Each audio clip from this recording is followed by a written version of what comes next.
братя и сестри, след толкова години духовно опустошение, страх, лицемерие, злодейства, България отново ще възкръсне за един свободен, светъл, демократичен живот. И вие всички ще бъдете свидетели на това чудо.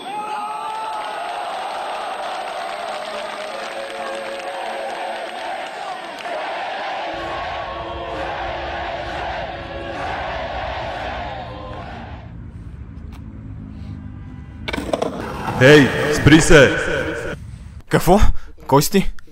Абе, какъв чай пих с нощи, бе? Това е гласът на създателя на всичко! Трябва да помогнеш! А защо си ми в главата? А защо ти си в главата си? Да, добре, окей. Виж сега, съдбата на човечеството зависи от теб. Сега, този момент. Да, окей, ама мисля ходя до Lidl, има парксайт на намаление. И двамата знаем, че промоциите не са истински. Добре, да. И какво? Знаеш всичко, а? Да. Добре, дай тогава числото за тотото. Те са много. А какво се е случило с разкопките на Людмила Живкова? Къде живее Делян Певски, откъде има толкова пари? Ох, не знам, не съм ти чат GPT. Сигурно е много добър бизнесмен. Няма значение, продължаваме. Гледай сега, приятелю, за да приключи един път за винаги това, трябва да оправим дертовете на хората. Кажи ми, ако можеше да премахнеш една сграда от София, коя би била тя? Съветска ми пречи да карам скейт. Това не е сграда, а монумент! Но добре, речено сторено. Ти старчето, какво искаш? Една бензиностанция прави много повече за местните, отколкото къща, която се разпада. Ясно е какво трябва да правим. А ти, госпожата? Защо още има панелки? Време е София да изглежда като европейски град, а не като сцена от съветски научно-фантастичен филм. Онзи, какъв беше там? Златен век прилича на среден пръст, обърнат към всички софиянци. Непоносимо е. Добре, точно така. Писна ми от този триъгълник на властта, по-добре да имаме голяма дупка в центъра на София, отколкото тази бетонна фабрика за безмислие.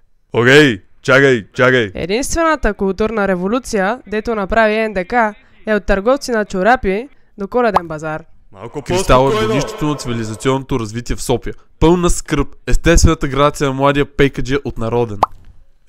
Добре, да, така си.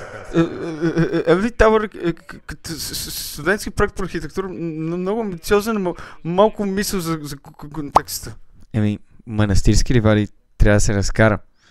Може да сте достатъчно добър пример за градски хаос. Втори не ни трябва. О, не! Остана само милениума! Няма как! Махаме го! Ама чакай! То не остана нищо!